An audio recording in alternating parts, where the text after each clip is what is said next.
बिस्मिल्लाहिर्रहमानिर्रहीम। नाज़रीन इकराम, गैर मुक़ल्लिदीन जो अपने आप को अहलुल हदीस कहलाते हैं, वो अक्सर लोगों को ये तरग़ीब देते हैं कि अगर आपको कुरान और हदीस समझना है या लेना है, या यूँ समझो ये देखना है कि कुरान और हदीस किसके पास है, तो वो आपको अहलुल हदीस जमात के पास ही मिलेगा। ये अक्सर लोगों को के ज़हन में ये बात डालते हैं, यूँ समझो उन्हें एक तरह के वसवसे में उलझा कर अपनी तरफ मुतवज्जे करने की पूरी कोशिश करते हैं। लेकिन नाज़रीन इकराम, आम चीज़ जो ना हम एक ज़हन में रख लें, जो मौलाना मोहम्मद अमीन सफदर ओकाड़ी साहब ने बताई हुई है मुख्तलिफ अंदाज से, कि उनसे हम अगर ये चीज़ें पूछ लेंगे तो हमें पता चल जाएगा। ये जो अहलुल हदीस कहलाते हैं, कहते हैं हदीस हमारे पास है, कुरान हदीस हमारे पास है, तो पता चल जाएगा कि इन्हों के पास कुरान व हदीस है या नहीं है। नंबर एक बात, हम इनसे ये पूछें कि भाई, इमाम ज़ोर से अल्लाह अकबर कहता है तो मुक्तदी पीछे जो अल्लाह अकबर कहें वो आहिस्ता कहें या ज़ोर से कहें? अगर वो कहता है आहिस्ता कहें तो आप उनसे मुतालबा कर लेंगे हदीस दिखाएं।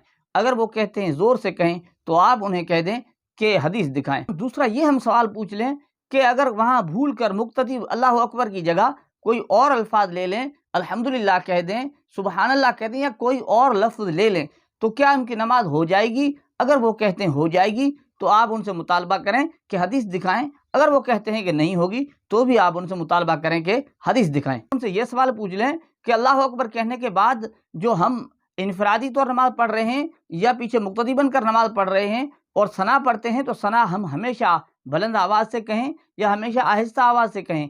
तो अगर वो कहता है आप हमेशा ज़ोर से कहा करो, तो आप उनसे हदीस का मुतालबा कर दें कि भाई हदीस दिखाएं, कहाँ लिखा है। अगर वो कहता है आहिस्ता कहें, तो भी उनसे हदीस का मुतालबा करें। उनसे सवाल करें कि कोई बंदा सना की जगह भूलकर कुछ और पढ़ लेता है, कोई और अल्फाज ले लेता है, तो क्या उनकी नमाज हो जाएगी या नहीं होगी? अगर वो कहता है हो जाएगी तो भी उनसे हदीस का मुतालबा करेंगे, भाई हदीस दिखाएं। अगर वो कहता है नहीं होगी तो भी आप उनसे हदीस का मुतालबा करेंगे, भाई हदीस दिखाएं। और नाज़रीन इकराम, उनसे ये भी सवाल करें कि सना के बाद हम अऊज़ु बिल्लाहि मिनश शैतानिर रजीम पढ़ते हैं, तो वो अऊज़ु बिल्लाहि मिनश शैतानिर रजीम हम हमेशा बुलंद आवाज़ से कहा करें या हम हमेशा आहिस्ता आवाज़ से कहा करें? अगर वो कहता है कि हमेशा बुलंद आवाज़ से कहो, तो भी उनसे हदीस का मुतालबा करेंगे, हदीस दिखाएं। अगर वो कहता है हमेशा आहिस्ता आवाज़ से कहो, तो भी उनसे हदीस का मुतालबा करें कि हदीस दिखाओ।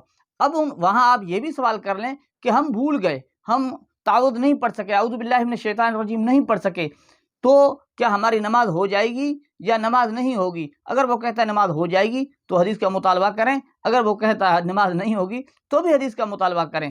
इसी तरह नाज़रीन इकराम, तस्बीह सजदा और तस्बीह रुकू है। मुख्तसर बता देते हैं, आप उनसे पूछें कि ये तस्बीह सजदा और तस्बीह रुकू हम हमेशा आहिस्ता कहें या हमेशा ज़ोर से कहा करें? अगर वो कहता है हमेशा आहिस्ता कहा करें, तो उनसे भी हदीस का मुतालबा करें, हदीस का मुतालबा करें। अगर वो कहता है हमेशा ज़ोर से कहें, तो भी उनसे हदीस का मुतालबा करें। और फिर ये पूछें कि अगर हम भूल गए, हमने तस्बीह रुकू नहीं पढ़ी, छूट गई हमसे, तो क्या हमारी नमाज हो जाएगी? अगर वो कहता है नमाज हो जाएगी, तो भी हदीस का मुतालबा करें। अगर वो कहता है नहीं होगी, तो भी हदीस का मुतालबा करें। नाज़रीन इकराम, सवालात तो बहुत है, लेकिन आप ये इतना ही करोगे, आपको पता चल जाएगा कि अहलुल हदीस कहलाने वाले के पास हदीस है या नहीं है, या फ़कत बातें करने वाला है।